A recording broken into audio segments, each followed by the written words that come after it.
Well, good evening, everybody. Welcome to our latest live web chat brought to you in association with Scrivens. On behalf of the Bears, a warm welcome to you all. We all hope you're keeping safe and well. Tonight, it's part two of our three-part retirement special. Last week, Cheetah and Patel answered your questions. Next week, it will be Ian Bell in the hot seat. Tonight, it's Tim Ambrose, Amby, who called time on his career after 15 seasons with the Bears. A couple of weeks ago, he has more wicket-keeping dismissals for Warwickshire than any other wicket-keeper. He was part of the Bears team which won every domestic trophy. He scored 12,000 runs across the formats for the Bears and represented England across every format, played in 11 tests. Amby, thanks very much for joining us. How's retirement going after a couple of weeks? Yeah, well, thanks for having me. But it's been okay. It's been an interesting few weeks. It's been quite busy, I'd say. Might start to slow down soon, but fairly busy period at the moment. Well, it's great to have you with us. Thanks very much for joining us, and thanks to all the members that have sent in questions. Plenty of those for Amby in the next 35 minutes. A slightly shorter one than usual tonight. This will be finishing about 5 or 10 past 7. But don't forget, this is live, so if anything occurs to you during our conversation that you'd like to put to Amby, just pop it on the live web chat and the question will be asked. So let's go, Amby. You could get anything at any time. The first question comes from Eric Karp. Thank you very much for your question, Eric. And he says, Amby, thank you for all you've done for the Bears over the years. Cricket has changed massively in the 18 years you've been in county cricket. Are you glad to have played when you did, or would you like to be starting now? That's a difficult one, really.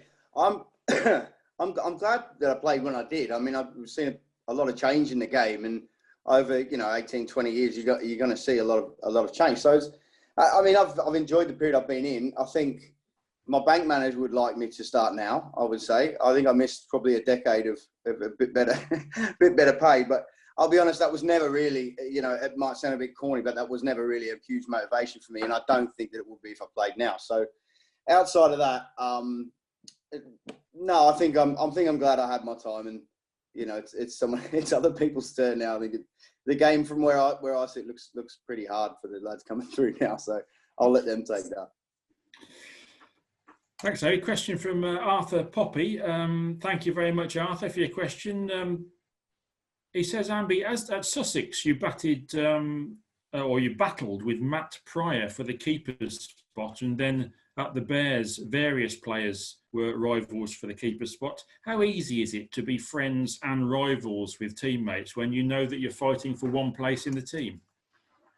I never found it particularly hard. I mean, me and Matt Pryor got on famously together down at Warwickshire. We were similar age and similar sense of humour. We're doing the same job. We were sort of the young lads in quite an experienced older side. So, we were quite close. And I mean, we used to have a bit of fun with the sort of the rumours that used to say that we were, big rivals and we hated each other and things like that. We used to sort of poke around with that a little bit publicly. But I mean, we still get on famously now. I've never found it particularly hard because whilst you obviously, you're sort of potentially fighting over the same spot, you're still playing for the same team. And, your ambitions and your goals as a team are the same.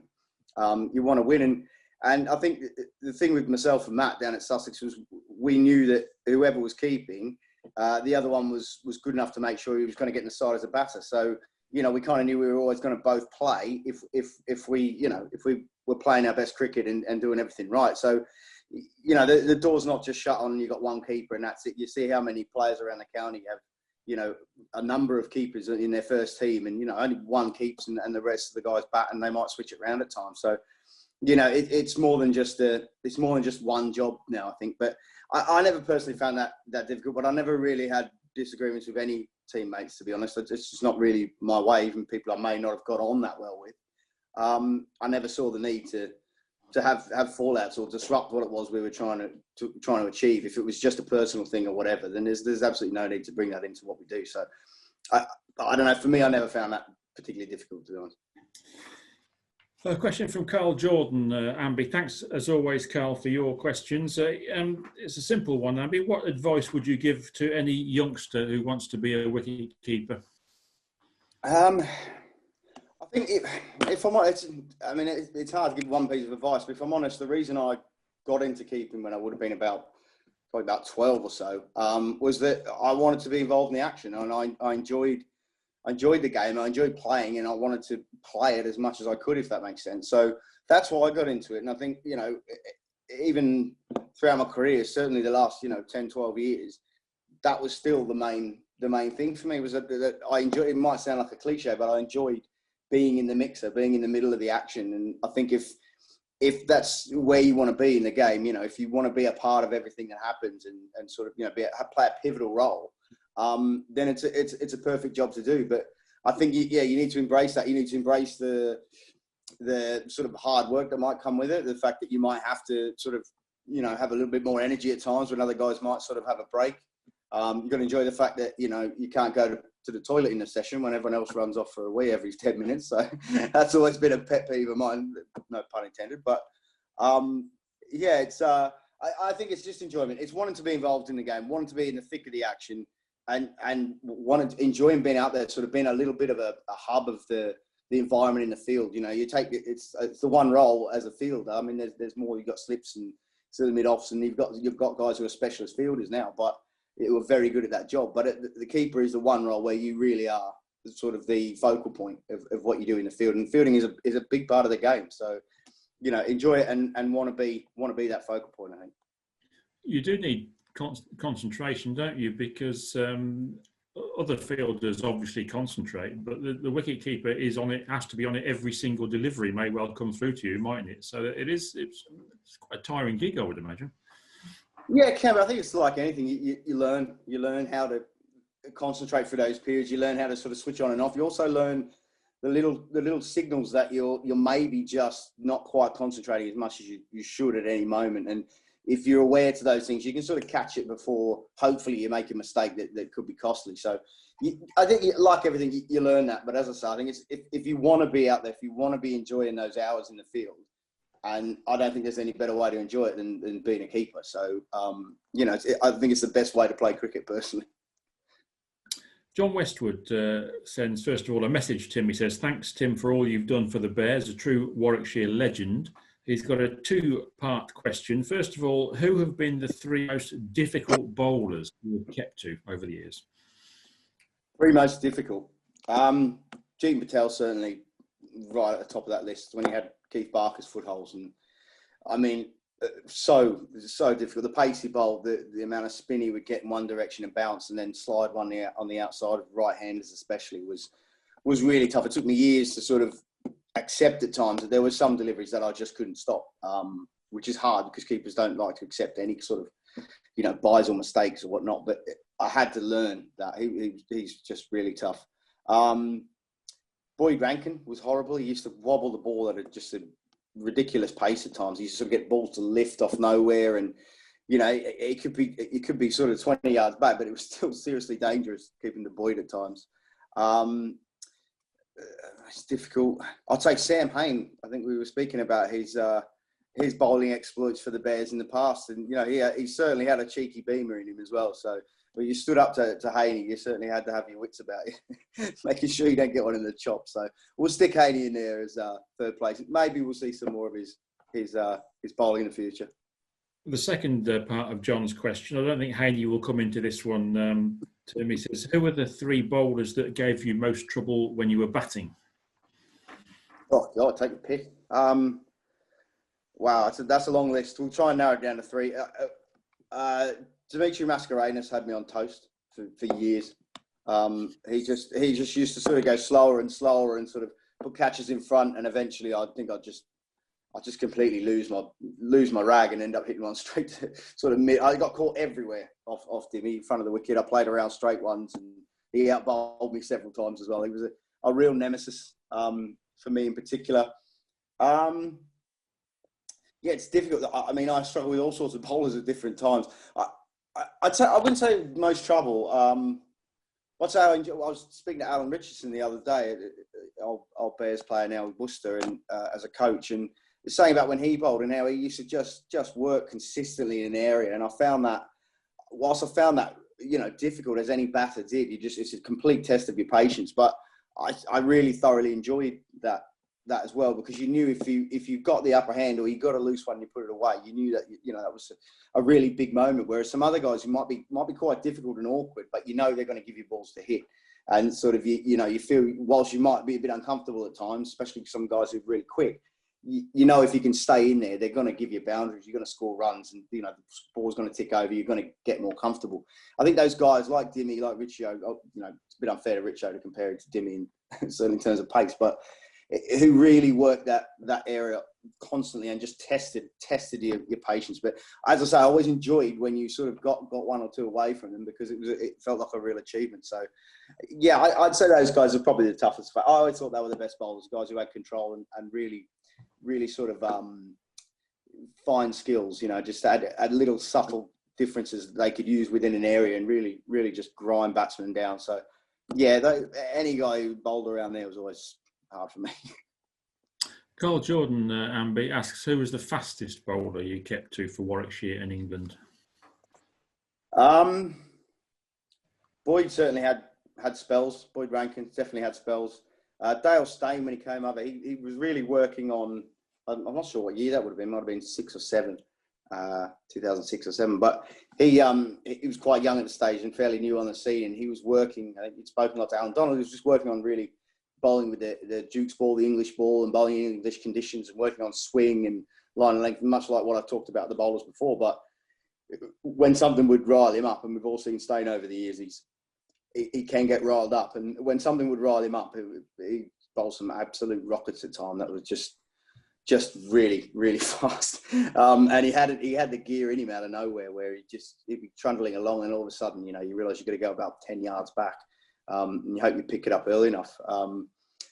Steve Harmison bowled a particularly quick spell in his comeback test at the Oval, where he hit me in the mouth in the first over, because I was just simply too close. That was fast and hostile as well. So, yeah, there've been loads. I've probably missed a whole bunch, but yeah, the quick guys can be tough. If they move it in the air as well, it's a really you're in for a long day.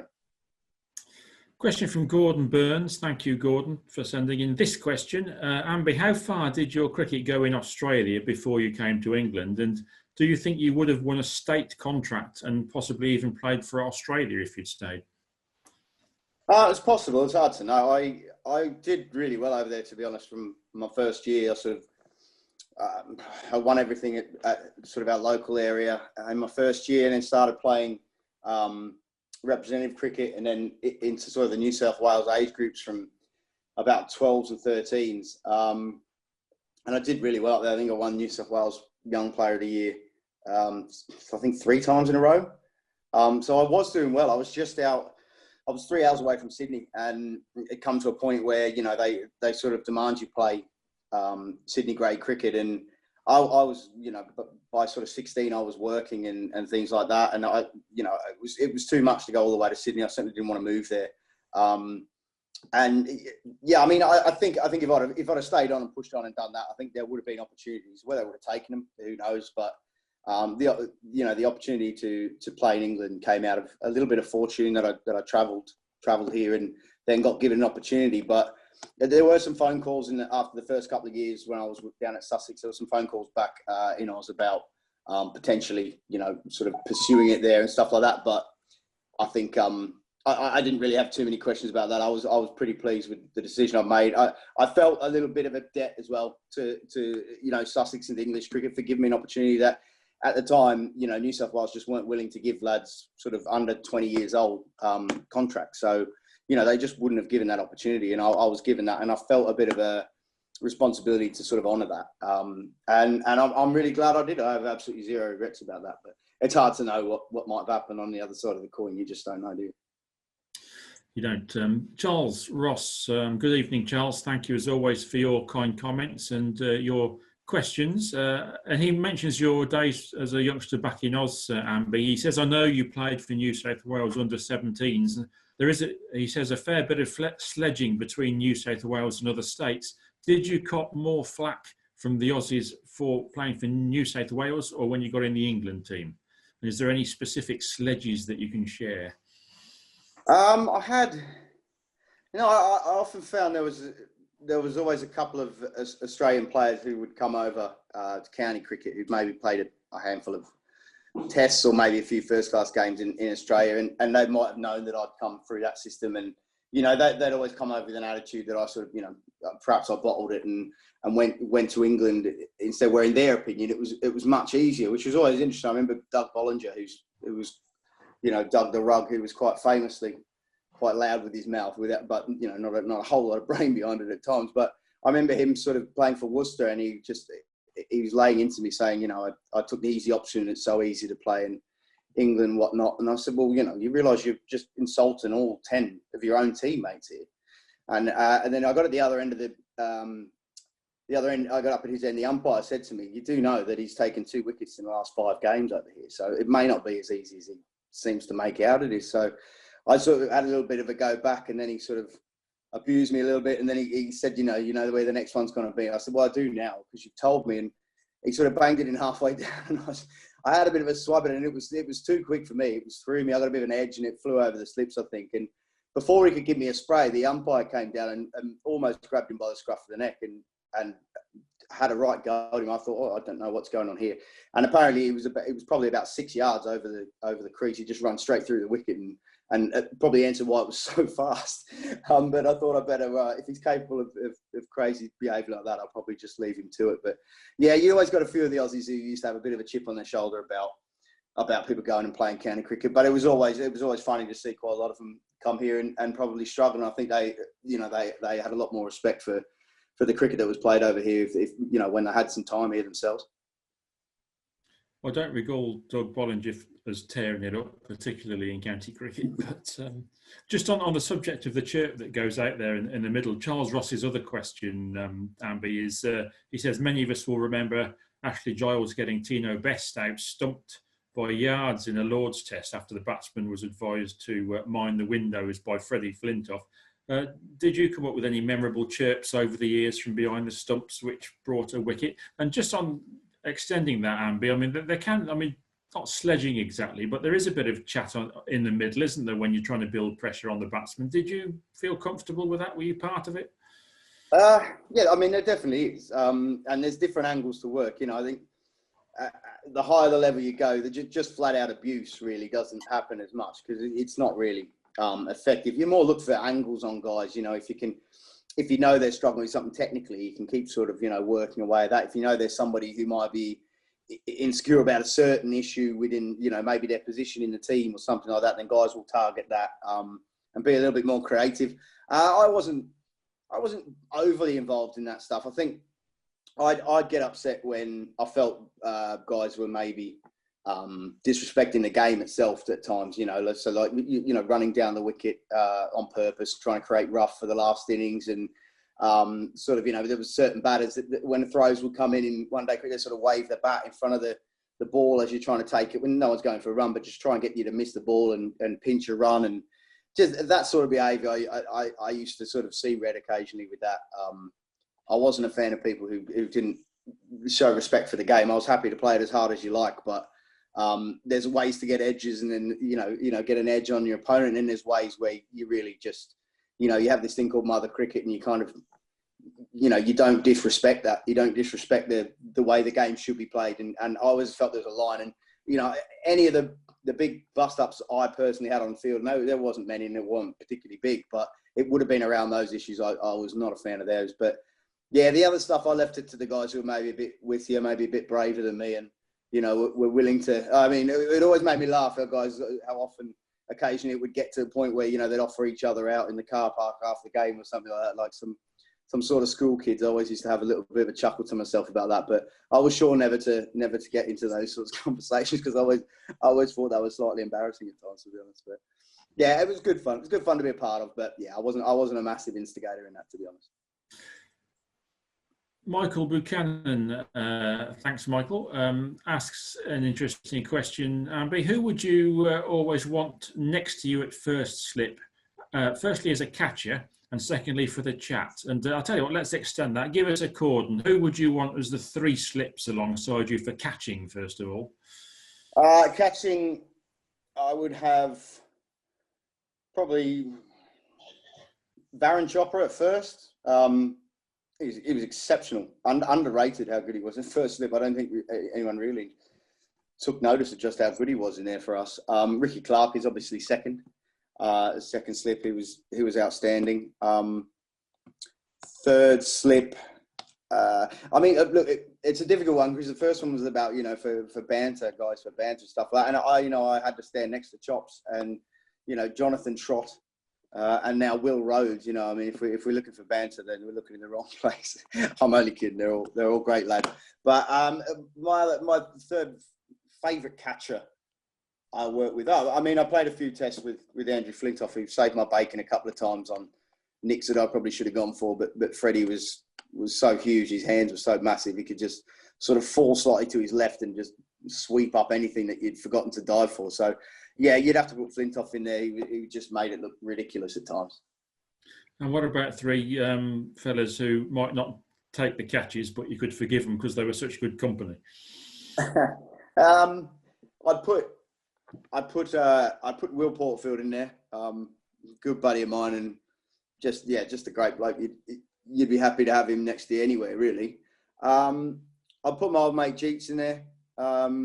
Just again, because I think he'd be one of those guys who perhaps start some sort of a fight. And as I say, I did get to find that quite amusing at times. So that would always chirp me up. If we got bored, we could poke at Jeets and get him to start a bit of an argument with someone.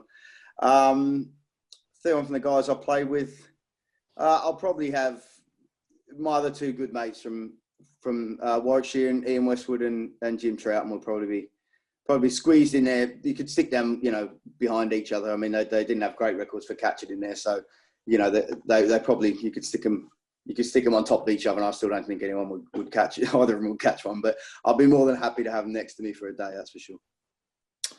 Matt Grubb asks, do you have a favourite championship game that you played in for the Bears? I don't know specifically. I mentioned one a while ago, Nottingham at home, where we were on a bad run and we'd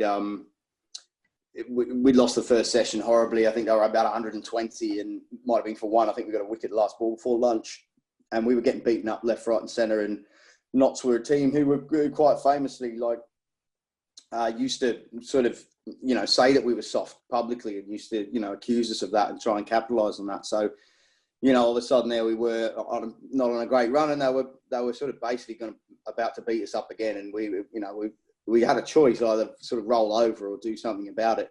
And we didn't have a lot of confidence. It was going to take some real effort to get back into it. I think we managed to bowl their tail out for maybe a dozen runs or something like that. Took the last 5 wickets and got back into the game. And then we were sort of struggling again. Second innings, now we're bashing it everywhere. And our bowlers did the same thing. And I think took the last 5 wickets for maybe 15 or 16 runs the second time round. And left us with a chase of about 250, maybe 260, but it was not going to be easy. And it was a real team batting effort. I think I remember Chris Wright getting 50 or 60 as night watchman going into the last day and really setting up a chance to win that game. We managed to get over the line.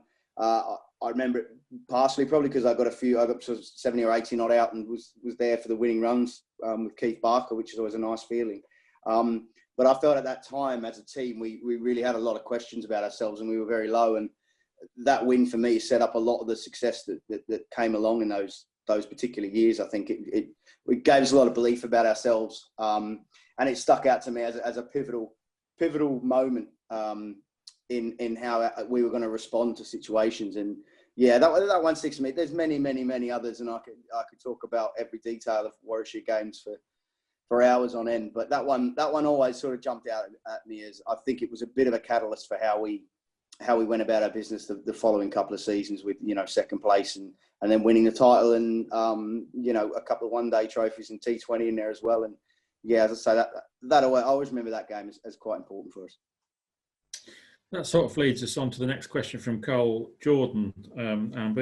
Carl says, you got Warwickshire out of many a difficult situation over the years with the bat. What was your most satisfying personal innings? And do you think maybe you could have batted higher up the order at times?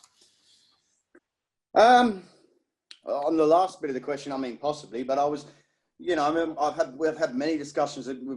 We played in sides at Warwickshire where, you know, the likes of Chris Wokes, Neil Carter, you know, would get so many runs for us in, you know, a couple of seasons in particular, where almost all our runs were coming from those guys at the back end. And I remember a few people saying, why don't we push them guys further up the order? And, you know, the point was that they did particularly well because they batted where they did. And, you know, the job, whilst it didn't always look pretty and it didn't always work for the guys in the top 5 or 6, the job that they did execute still allowed the guys below to capitalise on those situations. And I think we had a lot of guys who did really good jobs for us at the top order, and maybe weren't, you know, either superstars or have great records, and maybe didn't even get to play every game.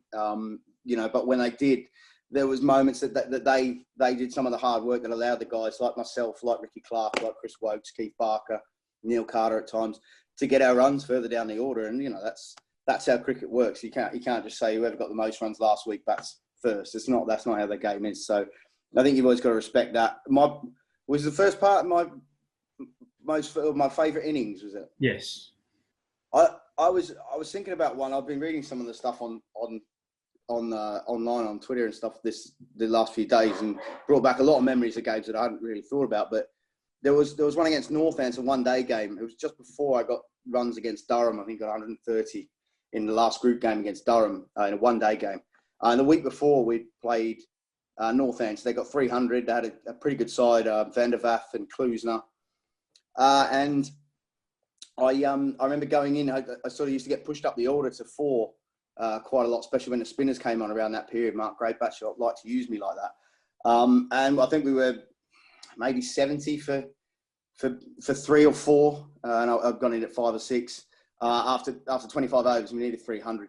And myself and Jonathan Trott, and I sort of just decided we need to go really early and make a go at this. There's no point limping to 240 and 250 and losing. And I just decided to have a go, and it just really, really came off and turned out to be my day. And I think me and Trotty put on just about 200, and Trotty hit the winning runs in the last over. And I remember that. I remember walking in and saying, that's, you know, being very, very proud of that. And that was a hell of a job, well done. And I still remember the physio, Gerard Moster, who doesn't watch a lot of cricket. He's a rugby man. He doesn't know a lot about cricket, and he's unashamedly about that. But he said it was one of the few games that he did actually watch. He got into that particular innings, and he still talks to me about that. He was impressed with that. And sometimes, you know, if you impress one person and it makes a mark on them, then, you know, it can be even more special to you. So, yeah, I remember that one being an important innings for us. And for myself personally, for some belief, I think it was my first 100 in one-day cricket. And I didn't know if I was capable of those kind of innings. And then, as I say, a week later, then I got 130 off 80 balls or whatnot. And that all really stemmed from the confidence from that innings before. So, yeah, that one meant a lot to me. Actually, Frank Craven was on the list with a question about that innings against Durham, 135. That obviously has just been dealt with, really, because it flowed from that first innings. But that 135, I did look it up, Amby, 6 sixes, 80 balls. I mean, that is some knock, that. So that just shows that you had that in your locker. Yeah.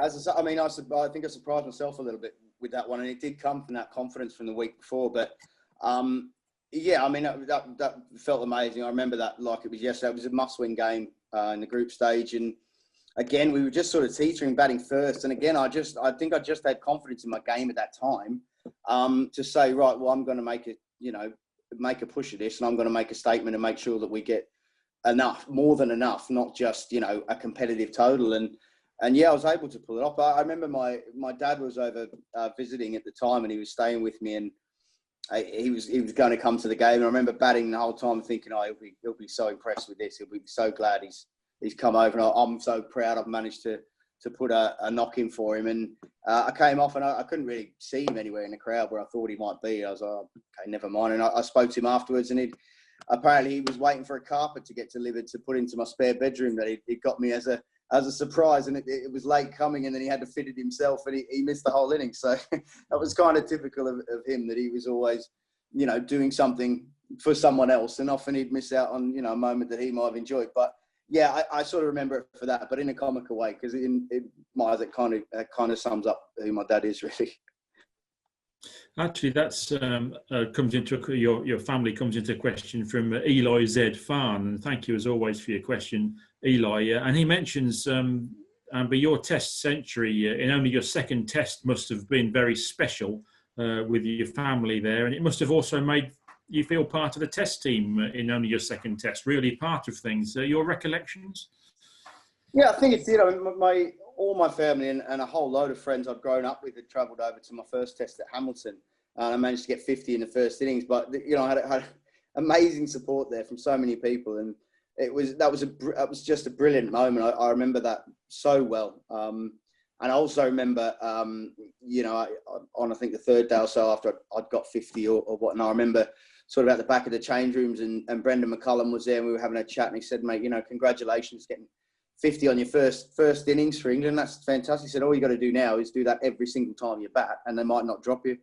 And I sort of chuckled, but he was he was pretty right, and he knew it as well. So it was the next game. I think I'd sort of got that butterfly, the first one out of the way. It was the next game that I got the 100 at Wellington. I had some family there, an uncle and an auntie, two uncles actually, and some friends as well. So that was special for them to be there. And yeah, I did feel a part of it. I think I got man of the match. And, at that point, the questions that your teammates sort of might have in the back of their mind, they start to, accept you there, and you accept yourself, and you grow in confidence from that.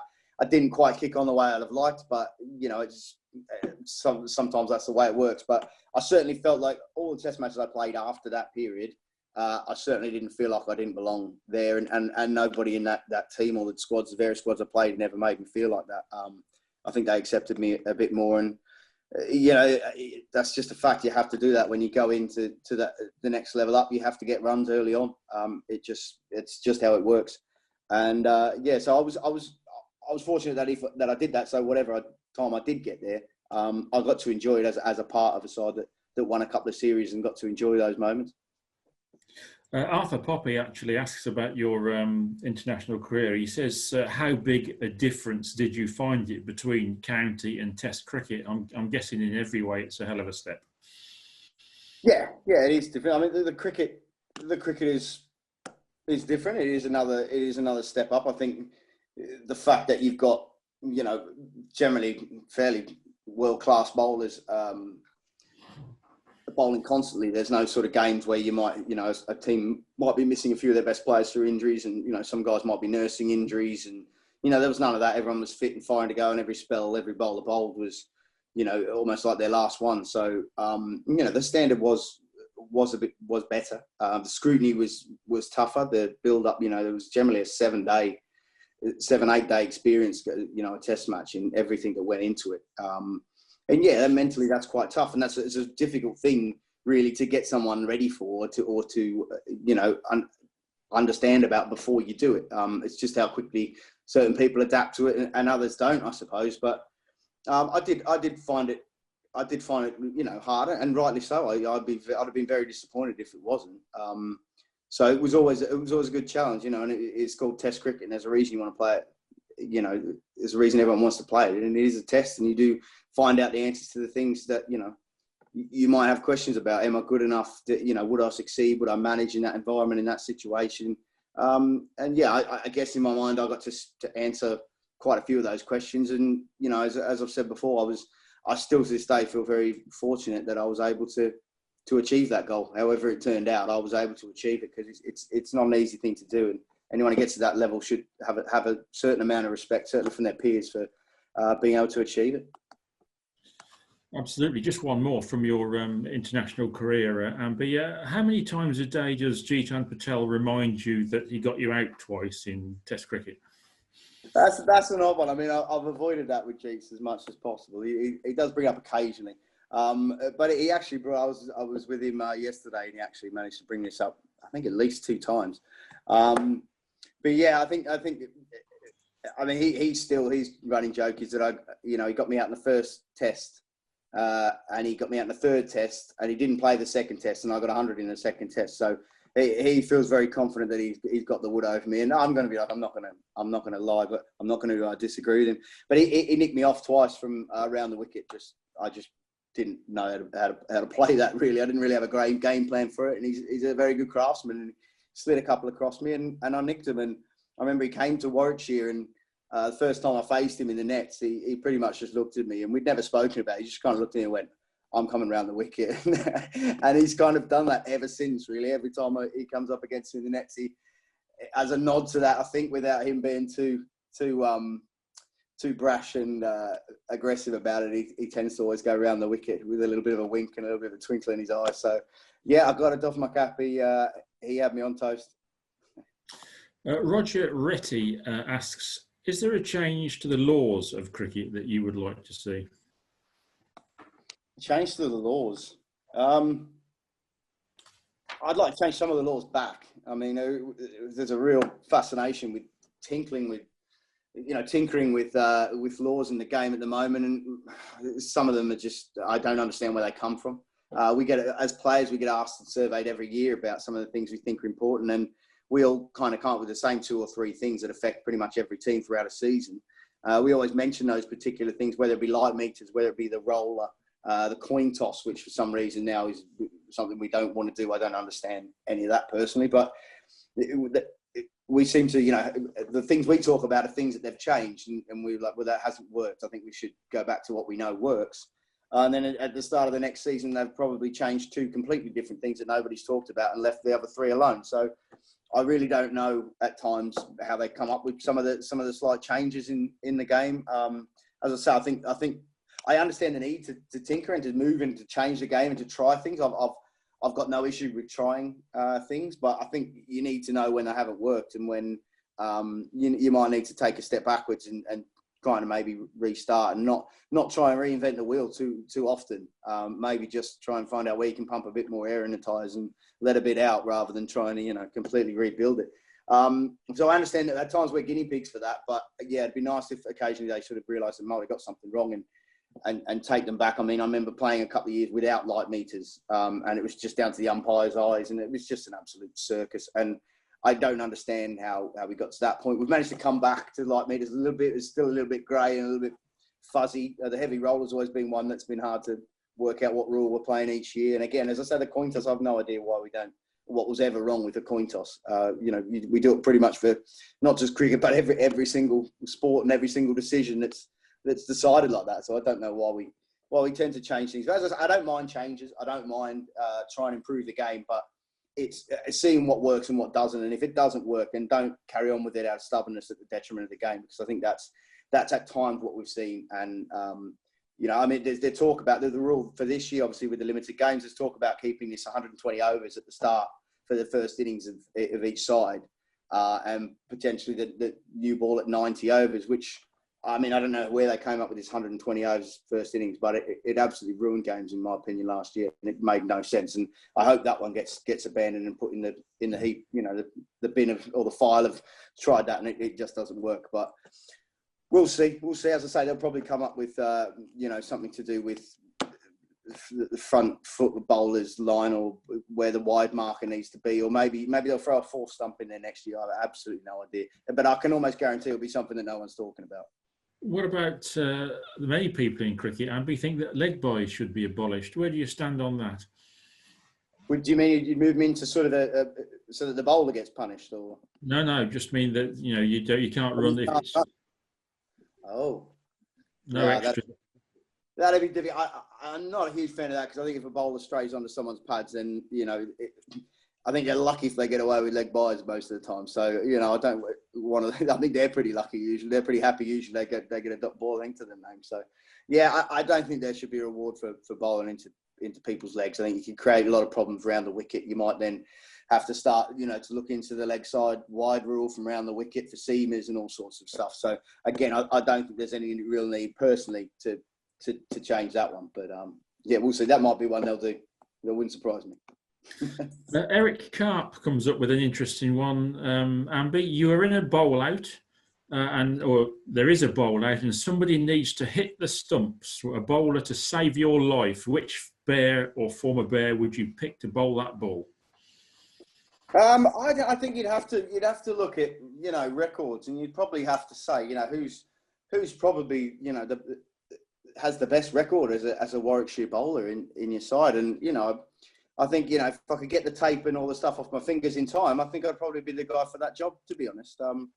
my average probably says it all. But I was saying yesterday, I think I'd fancy myself in that because I could probably bowl it as slow as I wanted. Whereas I think some of the guys who've trained for years, and they've got their skill down to an art, they have to keep the same pace and rhythm, or things start to go a bit awry. Whereas I think I could pretty much just roll one down there overarm, and hopefully it'll knock the bails off if you're lucky. But yeah, I don't know. There's a lot of guys. Cheetah Patel's obviously got an amazing skill. I'd back most of our lads, to be honest. Under pressure, if you threw them a ball and set it to stumps, I've seen us do, but our bowlers do training drills along those lines, and they very rarely miss. They're very good at that skill, and I personally hope they never have to do it. But yeah, it'd be interesting to see. But I'd be happy for any of them to do that one. I think they've all got the nerve for that. What about Neil Carter, Amby? Would you fancy him in a bowl? Were you there at the Oval in 2000 and whatever it was? I was at Sussex, but I do remember the tales of that. Yeah, was it Carter bowled a bouncer? Did he? Yes. Yeah, that's interesting. I'm sure, knowing Carter, I'm sure he would blame the front foot, the landing zone. There would have been holes there or something. Carter used to have in his right boot, his front bowling foot. He used to have, I think, over 20 odd spikes in it. It was just an entire plethora of spikes, and still somehow he managed to slip almost every time he bowled a bad ball, which was a strange coincidence. But so I've no doubt he would have kicked the popping crease and had a word with the groundsman afterwards, knowing Carter. Back to your specialist art of keeping, Amby. Carl Jordan asks an interesting question. He says, many thanks, first of all, for all you've done for Warwickshire over the years.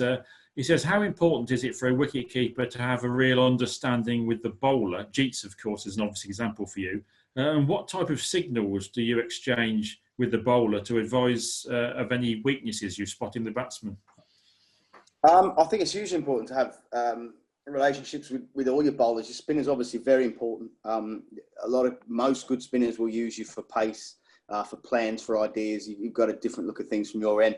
But I think it's important for all bowlers as well. You'll often run past the seam as he trundles off to find leg, probably having a word with himself if he's not bowled too well. And you need to have enough of a rapport and relationship with them to be able to know what the right thing to say at that time is. Whether it's to give them an idea of what to bowl, or whether to give them a pat on the back and keep their heads up, or whether some guys it's to give them a bit of a rocket and tell them you're better than this. You really need to wake up and snap out of it. That worked for certain guys as well. So you need to understand that, because you can really be doing your captain a favour in those situations, because he's got a lot on his plate as well. And sometimes you might need a couple of guys around you as a captain to play a bit of good cop, bad cop with certain guys to try and get to the result you want. But in terms of signals and things like that, it's more just having that conversation. So the game's played now where it's not unusual to see the keeper in the middle of an over run down and have a word with the bowler if they see something even then, rather than wait to the end of an over.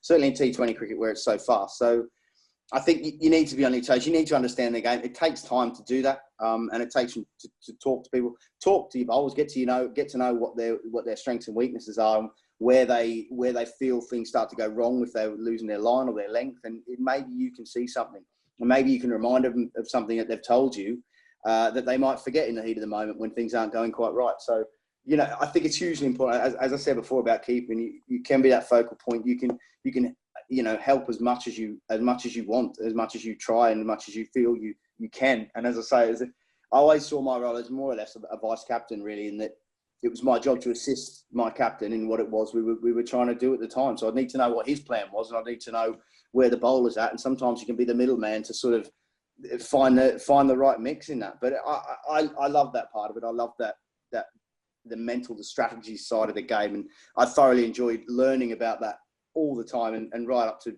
my last games, I was still learning things, not just about bowlers but about the game itself. And so I found that one part of the game that was really enjoyable. And that's, if you can enjoy that part, then you're probably going to help a lot of people in the process. I guess the better bowlers are the ones that are almost the hardest to keep, because they do so much with it. You mentioned Jeets, and I remember you mentioning Mushtaq Ahmed, of course. You must have been quite tough keeping to Sam Hain, those two balls at Lords, the amount that he puts on them. Yeah, that wasn't fun. It was. I mean, I almost felt, a little bit sorry for Hain. He really, really didn't want to bowl. He didn't want to. I think he'd been given an official warning, and I think it might have even cost us 5 runs in a second team game, maybe the year before, if not that year as well itself. So he was not excited about it. He used to bowl some really nice leg spin, Sam, when he come over as a young lad, but I think he had some trouble with his shoulder and he put that in the bin. But yeah, he was not excited. He was very nervous about that. And it wasn't fun. I remember Baron Chopra bowling seam in that game for some reason as well. He used to also bowl some leg spin occasionally. And he decided to bowl some seam in that sort of dead game, and he bowled wide one to James Franklin, I think, and he hit a foot-hole, rolled along the floor and hit me right on the top of the foot. I think it cracked a couple of bones in my foot, which caused me a great amount of grief for the next sort of month or two. So I wasn't too impressed with him for that. But yeah, no, there's these guys, them and me is probably a reason we don't bowl, and we shouldn't really be given the opportunity too often. Hopefully the games don't get to that situation too often. Let's just talk briefly about getting to more serious matters. You had a brilliant career, Amber. There's a lot of massive affection for you at the Bears. Here's a really big question from Carl Jordan. Your most memorable catch and your most memorable stumping for Warwickshire. I'm not sure you can pick out one out of the 1,000 plus, but can you? That's difficult. I'd say catch was probably one against Kumar Sangakkara in the final off Ollie Hannandolby. I know Ollie's absolutely loved by Warwickshire, and in particular by the fans, and also by the players. He's a massive part of our squad. But he'd done so well for years in that one day side, in particular, taking jobs that a lot of guys wouldn't put their hands up for, and Ollie would take it and work on it and get better and better at it, and he'd always put his hand up for the hard task. And he bowled brilliantly in that season to help get us to the final, and he'd been given very little credit. I remember, and he maybe hadn't got the brilliant figures, but he bowled really well in the times he'd been asked to, and that's what Ollie has always done for us. And I remember him nicking off Sangakkara, which was the wicket at that final, and everyone knew it. Kumo, I think, scored. He just got 100 every time he batted at that stage, and nicking off going. I can still see the pictures, and I can still remember the moment, how much it meant to Ollie, who's such a passionate guy. And yeah, that felt brilliant to be a part of that moment, because I think it's something that someone who we all care about a lot deserved. So that moment would probably stand up there for me. I remember a very good stumping I took at Glamorgan off Heath Street, stood up on a wet night, T20 game. I think Jimmy Marr, the Australian Queenslander, he ran down and he ran down a wicket, and Streaky decided to bang one in about as fast as he could without sort of any warning for me. And we didn't used to wear helmets and stuff like that then, and I managed to sort of snap it up. It went through Jimmy Marr for pace. I managed to snap it up over my head and whip the bail off. And I remember Jimmy Marr turning around and just going, "Oh, that's a great piece of work, mate. That's awesome. That with maybe a few more expletives in there. He is from Queensland." But I remember that, being quite impressed with that one. So yeah, I'll go with that. But yeah, I'm very fond of that Sangakkara dismissal at Lords for Ollie. I think it's one that we all remember very well. Okay, Amber, last question, and this might test you out a bit. It's from Eli Z. Farn, and he says, Amber, if you had to pick a best Bears 11 from your time at the club, assuming you'll be the keeper, who are the other 10? Okay, so let's have 5 bowlers, 5 batters, I guess. Yep. The top, oh God, it's hard. Oof. Nick Knight was amazing, so I'd have him to open with probably Varun Chopra, who was incredible for the Bears, to be fair. He scored 1,000 runs time and time again, and at times when we weren't a particularly great side, he scored just an enormous volume of runs. Out of those two, you've got Bell and Trott, or Trott and Bell, however you want to do it, at 3 and 4. That's a straight up no-brainer. I'm not going to go with overseas guys. 5. I'm going to go with my mate Jim Troughton. I put on a few really good partnerships with Trouts, and I always enjoyed him. He used to get targeted a lot, sort of around the wicket, and guys used to put men in, and they had this impression that he couldn't play the short ball. He didn't always look great against the short ball, Jim, but I remember batting with so many times, and bowlers would go after him there, and almost every time that they'd go at him there, he'd get 100. He had a knack of finding ways to get runs, and he was if you saw Jim Troughton score 100, you remembered it, because it was magnificent on the eye. It was fantastic fantastic player with this huge stride and so strong to swear the wicket as well. And, I always really loved watching Trout's bat. And another great team man as well. He was always enjoyable to bat with. 7, I'll have my old mate Ricky Clark, who I also scored millions of runs with, and really enjoyed batting with Rick. We had a great sort of very similar way of looking at batting and sort of using downtime in between deliveries, and I think it worked for both of us. We both sort of relaxed each other even more than we would normally. So, I really enjoyed batting with Rick. Always did. 8, you've got Chris Wokes. Obviously Chris Wokes. I don't know if you need to say any more words than that. He's that good. But the only thing with Wokes is it just embarrass you so many times. You sort of be scrapping around for 30 off 100 balls and just about fending them off. And Wokes would come in, you'd look up, you've maybe got 5 runs, and Wokes would be 48 off 40 balls or something without even breaking a sweat. So he would embarrass you regularly like that. He was just that good, and he is just that good. No more needs to be said there. I'd have cheetah Patel at 9. Absolute Bears legend and just brilliant. And I'm really worried I'm going to miss a few bowlers out here. But I tell you what, I'll go with. It's probably not unsurprising, but because of there's so many good memories. I mean, I've almost picked the exact side that we probably played our best cricket with here. But 10, 11, I'll have Barker Wright, who I thought were just a brilliant combination for Warwickshire with the ball, and 2 guys who they just love leading that attack, and they love that responsibility, and they just thrived in those situations. They just got better and better as a pairing, and really complemented everyone else in the team as well. So I'd go with that. As I said, that's probably pretty much the 2012 side with 90 in there maybe, and maybe Belly and Trotty playing a bit more than perhaps they would have. But we've got Chopper and Knight, Bell, Trott, Troughton, Ambrose, Clark, Wokes, Patel, Barker, Wright. That's not a bad side, mate. And probably Patel and Barker, but we'll see if Jeets might have a different opinion. Amby, it's been an absolute pleasure. Thank you ever so much for joining us again, and I'm sure the members have really enjoyed it. Thank you all for joining us. Just a farewell message to the members, Amby. Thank you so much. It's been interesting last few weeks. I think I've started to really sort of sense some of the emotions that I'm feeling about it. I made the decision quite a while ago, and it's not really been a thing I've thought too much about. It's just been a natural progression, and I think in the last week or two, sort of saying goodbye to a lot of people, it's really hit me. And I think I've realised as well that there were so many moments that I had personal joy from, and I got to be a part of things. But it certainly wasn't lost on me that I got to be a part of things at times that gave other people a huge amount of joy and excitement, and to have just been a part of some of those moments is a gift, really, to be able to do that. And just to, as I say, just to have the right to and the opportunity to be able to do that. And I absolutely love Warwickshire. I love Edgbaston.